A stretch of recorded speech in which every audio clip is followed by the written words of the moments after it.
What's going on, guys? Today we're asking the question, what is the best diet? Before getting into that, let me preface this by saying I'm not a licensed dietitian, so anything that I say is simply an opinion or a suggestion of something that I have seen work in the past. A little bit about my background. So I've done a lot of reading, a lot of research, as well as a lot of trial and error with nutrition, as well as I am a certified coach through Precision Nutrition. So let's get into it. What is the best diet? The best diet is one that is not overly complicated.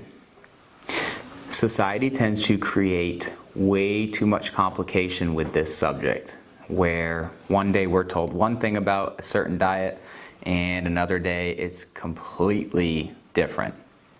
And what happens is you have a lot of people that go through 3 or 4 different diets, and after they're done with all that, they're still not getting the results they want. So I have 2 problems with a diet.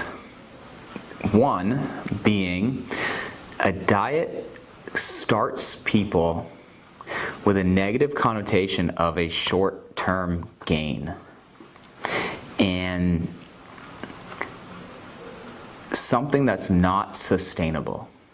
And I think we need to change the term diet to healthy eating habits or healthy lifestyle. Something that at least these people that are looking for this, they're going into it and it's at least in their mind that this is more of a long-term solution. Whereas a diet is a short-term solution, but realistically it's not a solution because it typically doesn't work. So that's problem number 1. Problem number 2 is the main point of this talk. A diet does not go after the root problem. The root problem is that people don't know how to effectively utilize nutrients. So let's get into how to better utilize nutrients. Step 1, we need to learn how to strategically impose and balance stress on the system. What do we mean by that? We need the yin and the yang. We need to create stress, as well as we need to balance the stress. Too much of a good thing has adverse effects. So let's use working out as an example. With a good workout, we actually break down the muscle and you actually leave the gym weaker than you were, right? Because there is micro trauma that happened to the muscle fibers. Boom, automatically, when you start eating again, your brain sees the stress, sees the micro trauma. We need to take those nutrients and start the rebuilding process. We don't have calories to waste, aka store. All these calories need to be used to help rebuild the body. Conversely, if we look at someone more sedentary, nutrients come in or calories come in, they're broken down into the individual nutrients, and the brain doesn't see the stress. It doesn't see the stress because there isn't stress. So it says, all right, let's hang on to these. We might need them for energy later, we might not, but we're going to hang on to them. We have nothing to rebuild, so let's hang on to them. And over time, this starts to accumulate. So we need to show the brain enough stress so the brain knows what to do with the nutrients.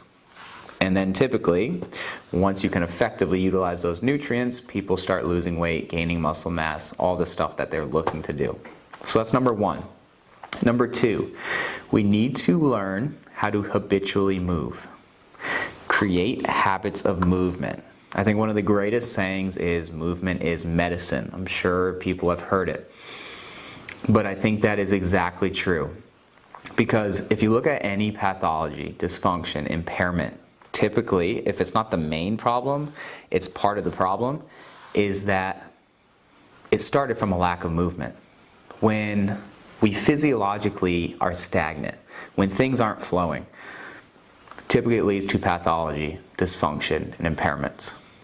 And when we have those things going on, we're not going to habitually move, and we're not going to be able to create the stress that we need to effectively utilize the calories. So that's number 2. Number 3, we need to learn how to eat natural.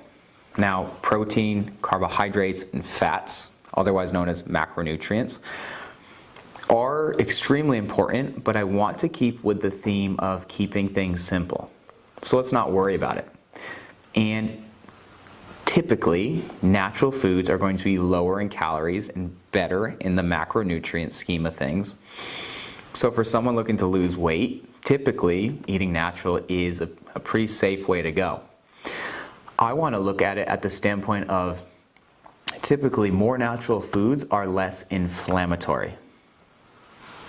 We know, research knows, scientists know, typically the foods that we associate to be bad foods or processed foods typically tend to be higher in the risk of inflammation, and will put inflammation throughout the body. And when we have inflammation throughout the body, we're probably going to have pain. We're probably not going to be able to move and create that movement habit. And there's no way we're going to be able to put the stress on the body, because if there's pain with movement, there's going to be pain when we actually load the system when we work out. So try to implement these strategies to start to shift your brain's thinking into effectively utilizing nutrients. 1, strategically impose and balance stress. 2, habitually move. And 3, eat natural.